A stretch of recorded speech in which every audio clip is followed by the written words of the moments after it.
Good afternoon, colleagues. I am Chair Janelle Wilkins, and this begins our 6th voting session for the House Ways and Means Committee. We have several bills under consideration, and we will start with House Bill 96. This bill has amendments. Delegate Ebersol. Thank you, Madam Chair. House Bill 96 adds 2 members to the Baltimore County School Board Nominating Commission.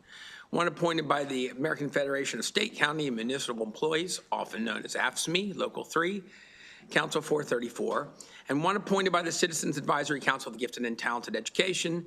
The amendments replace the sponsor of the bill with the delegation to correct a drafting error to the Greater Baltimore Chamber of Commerce, a group authorized to appoint the successor to the Baltimore County Chamber of Commerce. Move the amendments.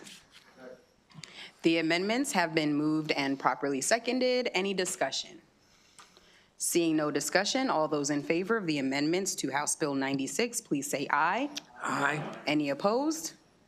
The ayes have it. House Bill 96 has been amended. On the bill as amended. Madam Chair. Delegate Ebersol. Move favorable on the bill as amended. House Bill 96 has been moved forward, favorable with amendment. Any discussion? Seeing none, all those in favor of House Bill 96, favorable with amendment, please say aye. Aye. Any opposed? All right, House Bill 96 moves forward from committee, favorable with amendment. House Bill 222, this bill has amendments. Delegate Vogel. Thank you, Madam Chair. And first, let me thank Chair Ebersol and Alistair for all their hard work on this bill. As introduced, this bill updates the educational program on drug addiction in public schools and institutions of higher education to teach about the mitigating effects of naloxone or other opioid overdose reversing medication. The bill also expanded educational institutions' policies allowing nurses and other personnel to administer naloxone and other medication to anyone acting in good faith. The amendments remove changes to the educational programs and remove institutions of higher education from the bill. The amendments limit the expansion of the authorization to administer naloxone and other opioid overdose reversing medications to high school students who have received appropriate training and authorize county boards to establish policies tracking authorized students. Finally, the amendments remove a limitation of the policies only to school property, bringing them in alignment with other policies on the administration of other medication. Move the amendments. The amendments to House Bill 222 have been moved and properly seconded. Any discussion?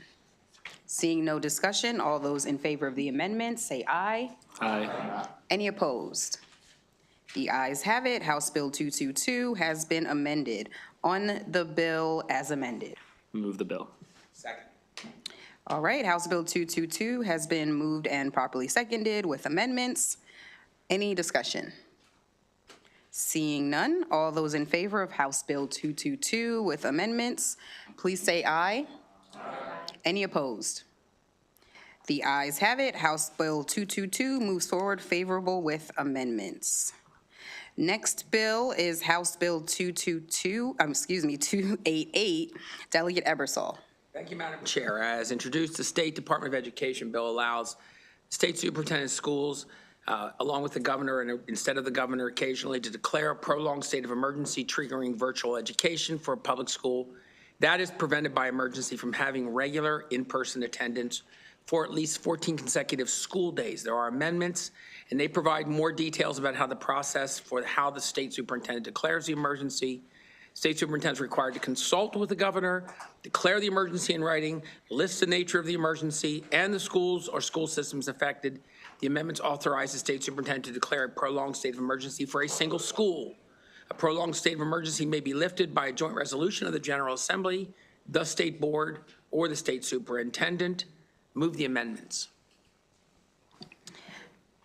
The amendments to House Bill 288 have been moved and seconded. Any discussion on the amendments? Delegate Young. Mr. Chair, I thank you for your good hard work on this. I think one of the main questions about this bill was that there was a conflict between the state authorities and the local as it pertained to a particular school. Is that something that was looked at? Yeah, there are different state authorities, so do you want to comment on the governor or More the state so- board of ed, or? No, more so if it was the superintendent making a decision, to declare a state of emergency on a particular school, and then say the mayor, the county exec, just disagree, my question really has to do with right here, I see where it's it could be terminated by us, but we only meet 3 months a year. The state board or the superintendent again themselves. So I'm just lifting and raising. I'm not necessarily against the bill or the work, but I just did want to just see if there was any concern or conversation about that piece, as far as including a local jurisdiction to have some sort of a say to be able to respond or rebut.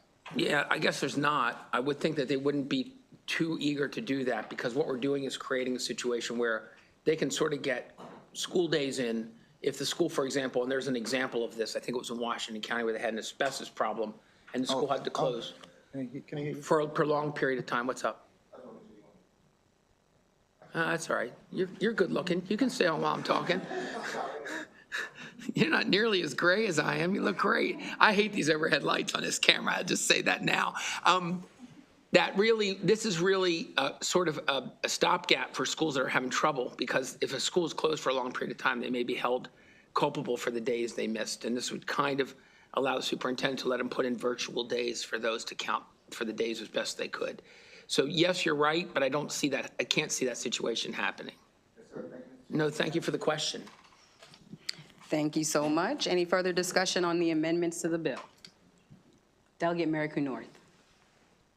Thank you, Madam Chair, and thank you, Mr. Chair, for explaining the amendment. Just to clarify, when it says the state superintendent shall consult the governor, hypothetically, if the state superintendent and the governor disagreed, does this still allow the superintendent to issue declaration writing, indicate the declaration, and so on? Yes, I think that term of art would allow her to go ahead. Okay, thank you so much. All right, any other discussion? Is that accurate, by the way? I'm sorry, Madam Chair. I just want to check with my, okay, he's nodding his head. Good. Council confirms. All right, any further discussion on the amendments? All right, seeing none, all those in favor of the amendments to House Bill 288, please say aye. Aye. Any opposed to the amendments? All right, the ayes have it. House Bill 288 has been amended. On the bill as amended, Madam Chair? Delegate Ebersol. Move favorable, Madam Chair. House Bill 288 has been moved and properly seconded, favorable with amendment. All those in favor of House Bill 288, please say aye. Aye. Anyone opposed, please raise your hand. All right, opposed are Delegate Buckle, Delegate Hornberger, Delegate Miller, Delegate Long, Delegate Hartman, and Delegate Griffith. The ayes have it. House Bill 288 moves forward favorable with amendment. The next bill is House Bill 293. This bill has amendments. Delegate Ebersol. Thank you, Madam Chair. As introduced, the Maryland Longitudinal Data System Center bill allows the center to provide data to a third-party data center only to enable multi-state research and reporting on student outcomes. Before authorizing the transfer of data, the center must enter into a written data sharing agreement that complies with strong security and privacy requirements always used by the Longitudinal Data Service, and affirmatively approve the sharing of each data element and data set for the proposed research or reporting projects. We did amend it. The amendments limit the number of agreements with third-party data systems that the center can enter into one. I think that means one at a time. Is that right, Alistair? One. Within 30 days after entering into such agreement, the center must report to the Senate Education, Energy, and Environment Committee and yours truly, the House Ways and Means Committee, about the nature of the agreement. The center must also report to both committees within 1 year and each year thereafter about the uses of the data sharing agreement. Move the amendments. The amendments have been moved and properly seconded. Any discussion on the amendments? Seeing none, all those in favor of the amendments to House Bill 293, please say aye. Aye. Any opposed? The ayes have it. House Bill 293 has been amended. On the bill as amended. Madam Chair? Move favorable. Second.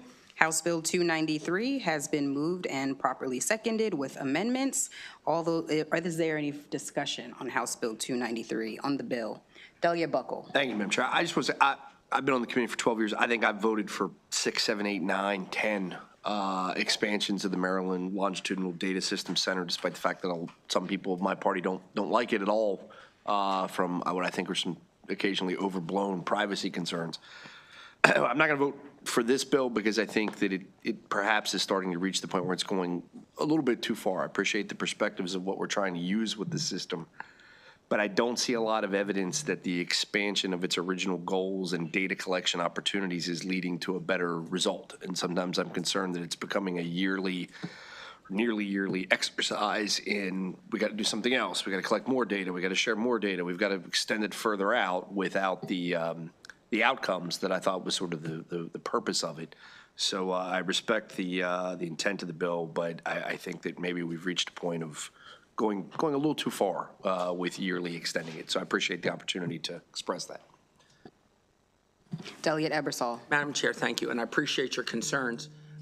Earlier today, we had some discussion about longitudinal data and its importance. Your colleague, 3 seats down there, suggested it as significant. And given the amount of motion that occurs in this area between Virginia and DC and Maryland, being able to have information about our people if they have crossed the state lines. One of the things that I also heard the question earlier is how do we measure how well schools are doing? And testing is one thing I hear a lot on the floor. The thing I don't hear is as much interest in how students are doing 3-5 years out. Are they in college? Are they working? And there's really valuable data, and if it can be more accurate by gathering better data about them. We have to ask for it, but we can get it. And so that's one of the reasons I'm a fan. So there you go. Thank you. Thank you, Delegate. Delegate Pastor. Yeah, thank you, Madam Chair.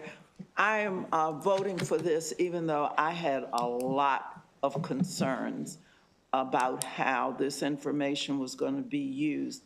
I like to embrace my paranoia because I've lived through it. And I worry about data and that we can use it one way or the other. So I've spent a lot of time on my own with the person from the company to talk about it and ask hard questions and ugly questions, and then do it a second time and hear him dig into it. The amendment makes me feel better because it's not just out there. There are periods where we will, and they will be able to go back, take a look, make sure it's being used appropriately. And I do think we need to know judiciously how they are used, and also what happens to those who come through our schools, because I am concerned about what goes on in our schools. So this makes me feel more comfortable. And if I may, one more time. Thank you. I just want to say I appreciate Delegate Pastor's thoroughness, and the gentleman let me know she was thorough, okay, which we know Delegate Pastor is really good at being, and that's a quality. He also came and talked to the subcommittee for a while and talked about how they de-identify data and how they're careful if the data is really small number of people, they're careful not to use it if it's less than 10 people that they're talking about. So there was a number of things he said that also I had the same concerns, but I felt much better after having spoken to him. So thank you for your commentary. Thank you so much. Any further discussion? All right, seeing no further discussion on House Bill 293, all those in favor of House Bill 293 with amendments, please say aye. Aye. Any opposed, please raise your hand. Delegate Buckle, Delegate Miller, Delegate Long, Delegate Hartman, and Delegate Griffith. All right, the ayes have it. House Bill 293 moves forward favorable with amendments. Next, House Bill 363. This bill has amendments. Delegate Polakovich-Carr. the mic. Okay, there we go. Thank you, Madam Chair. This bill, as it came in, authorized or enabled a county to provide by law for a local child tax credit modeled on the state child tax credit. The amendments change it from being an income tax credit to a grant, but in all cases, this is just enabling legislation, and all the costs are picked up by a county that choose to pursue this. Move the amendments. The amendments to House Bill 363 have been moved and properly seconded. Any discussion on the amendments? Seeing none, all those in favor of the amendments to House Bill 363, please say aye. Aye. Any opposed? All right, the ayes have it. The amendments have been added to House Bill 363. On the bill as amended. House Bill 363 with amendments has been moved forward, favorable with amendments. Any discussion? All right, seeing none, on the bill as amended, all those in favor say aye. Aye. Any opposed? All right, the ayes have it. House Bill 363 moves forward favorable with amendments. Next bill, House Bill 717. This bill has amendments. Delegate Patterson. Thank you, Madam Chair. House Bill 717, the Baltimore City Raffles organizations affiliated with professional baseball and football teams. This bill authorizes an organization located in Baltimore City that is affiliated with the Ravens to conduct raffles on home game days. Additionally, the bill repeals the June 30th, 2026 termination date of Chapter 372 of 2025, which authorizes an organization located in Baltimore City that is affiliated with the Orioles to conduct raffles on home game days. The amendment extends the termination date of Chapter 372 by 3 years, rather than repeal the termination date. Move the amendments. The amendments to House Bill 717 have been moved and properly seconded. Any discussion? Seeing none, on the amendments, all those in favor say aye. Aye. All those opposed say aye. Okay, the ayes have it. House Bill 717 has been amended. On the bill as amended. All right, House Bill 717 has been moved favorable with amendments. Any discussion?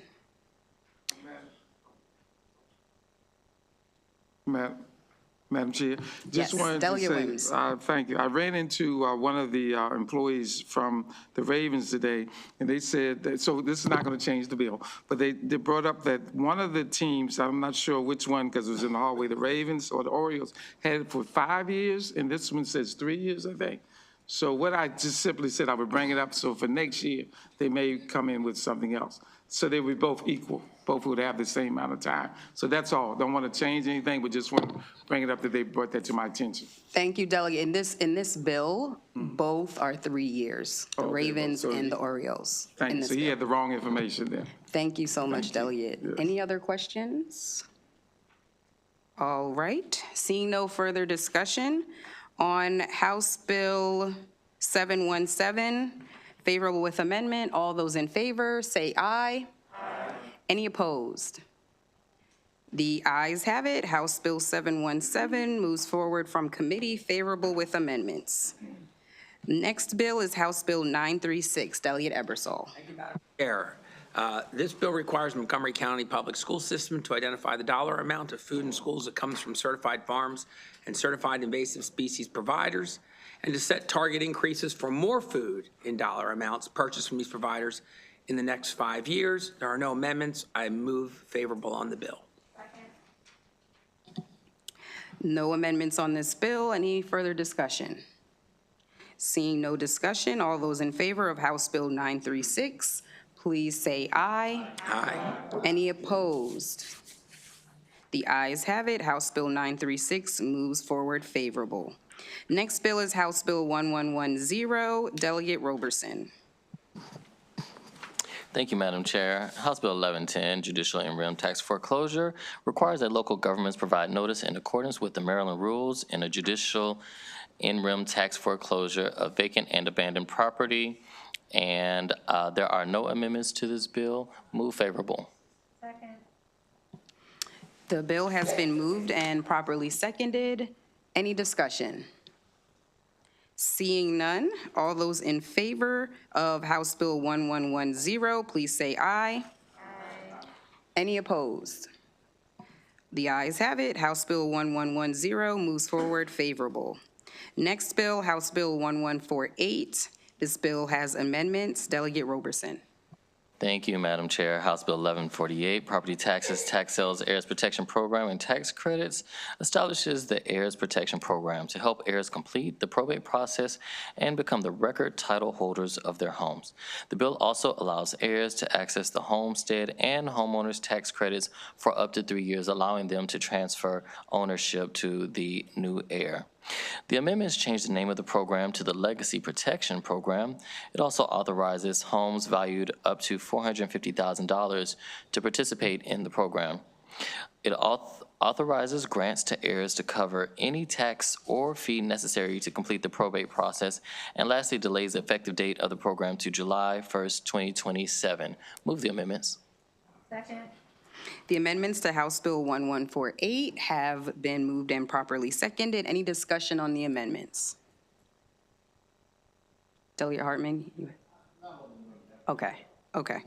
Seeing no further discussion on the amendments, all those in favor of the amendments to House Bill 1148, please say aye. Aye. Any opposed to the amendments? Okay, the ayes have it. House Bill 1148 has been amended. On the bill as amended. Bill.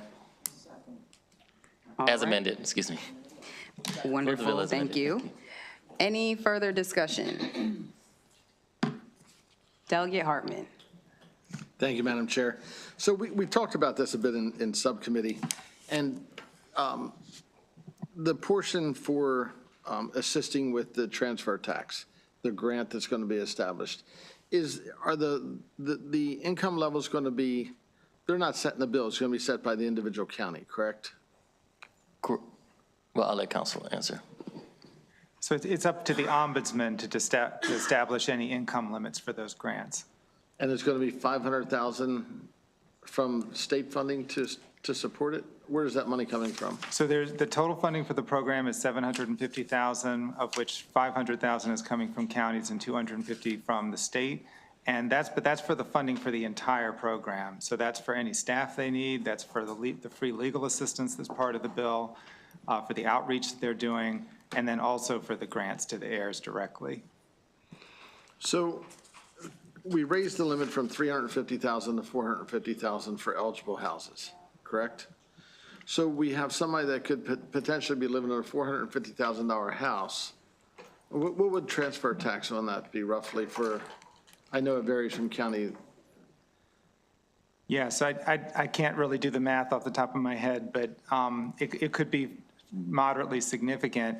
But the way it's structured is that the ombudsman has discretion to prioritize people based on their income, whether they're elderly or disabled, and they can choose the recipients of this to match their circumstances. Also, the grants can be for all or part of the taxes and fees due. So it's basically the ombudsman's taking it on a case-by-case basis to assess the individual need in each case, and they can decide whether the need is justified in a particular case. So we could determine that somebody can't afford the transfer tax as well as the property tax.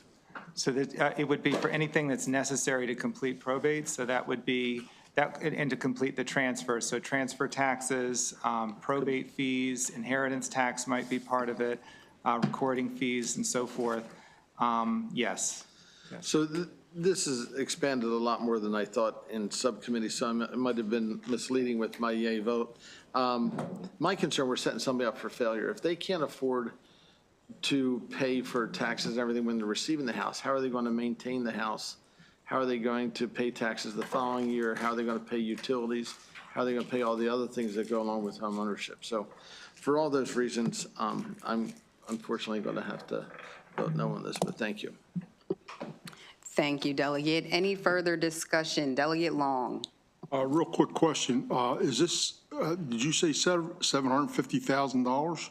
450,000. I'm sorry? 450,000. No, how much is, Oh, total for the and is county? that annually? Yes. And that's one reason I'd like to talk to Hartman. I kind of changed my mind also. Thank you. And the county, did the counties actually weigh in on this? Let me check. I believe so, yes.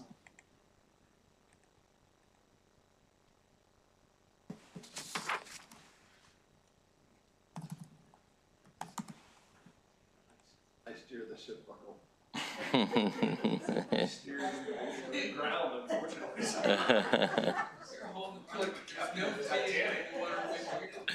They did not weigh in, Delegate Long.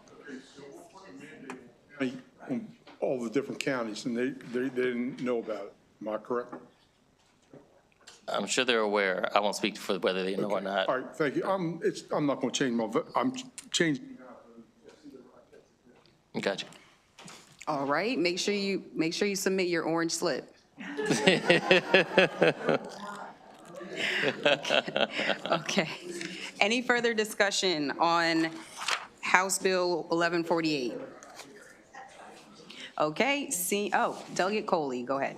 I'm clear. Each county is required to appropriate $500,000? Correct. No, I'm sorry. Let me look. We'll have council respond. Okay. Go ahead. So it's 500,000 a year from all counties collectively. So they all of them together are contributing that total amount statewide, and it's allocated among the counties based on the number of real property accounts in each county. So it's proportional to each county's population roughly.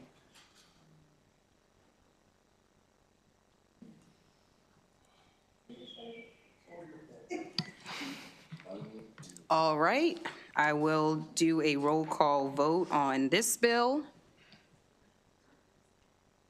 All those in favor of House Bill 1148, the chair votes yes. The vice chair is excused. Delegate Ebersol. Yes. Delegate Patterson. Delegate Buckle. No. Delegate Hornberger. Delegate Wims. Delegate Miller. Delegate Long. Delegate Addison. Delegate Coley. Delegate Pastor. Delegate Hartman.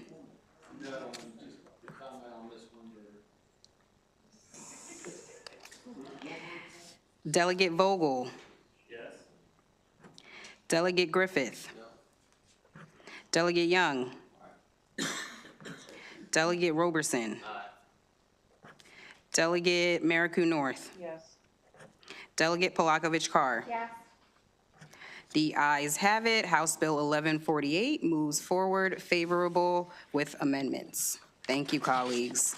Our last bill of the day is House Bill 1554. Delegate Palakovich Carr. Thank you, Madam Chair. This bill requires the Comptroller's Office, in consultation with the Public Service Commission and PJM Interconnection, to study and report on exempting electricity from the sales and use tax if that electricity is purchased by a farmer for agricultural purposes. There are no amendments. Move favorable on the bill. No amendments on this bill. It's been moved favorable. Any discussion? I had a question. Delegate Madam Buckle. Chair, oftentimes, this is the opportunity for us to request a Me Too to become a sponsor. Is it possible to take the sponsor of this bill off the bill and substitute other sponsors? That actually could be an amendment. Is that a verbal Has that ever been amendment? done? I move we remove the Hornberger name from the bill to increase its chances of passage. Make it a departmental bill. Make it a departmental. That might be necessary. Ingest. Do you take back your amendment? I do, but I would like to be added as a Okay. If indeed I didn't sponsor the bill. Okay. And Hornberger has so many bills, it's hard to keep track of. Delegate Buckle as a co-sponsor. I would resist. Oh, it doesn't have any amendments? That's fine then. Oh. No, if it doesn't have any amendments, that's fine. Just a lot of stuff. Oh, boy. All right. Seeing no further discussion, all those in favor of House Bill 1554, please say aye. Aye. Any opposed? The ayes have it. House Bill 1554 moves forward favorable. The calendar of withdrawals. Madam Chair? I move consent calendar on House Bills 9, 10, 14, 93 that are withdrawn as unfavorable. All right, the calendar of withdrawals have been moved and seconded. All those in favor of withdrawing these bills, which have been withdrawn by the sponsors, say aye. Aye. Any opposed? The ayes have it. The bills on this calendar are withdrawn. Thank you so much, colleagues, for your time and the great discussion today. We will not meet tomorrow, so we'll see each other again on Monday. Have a good one.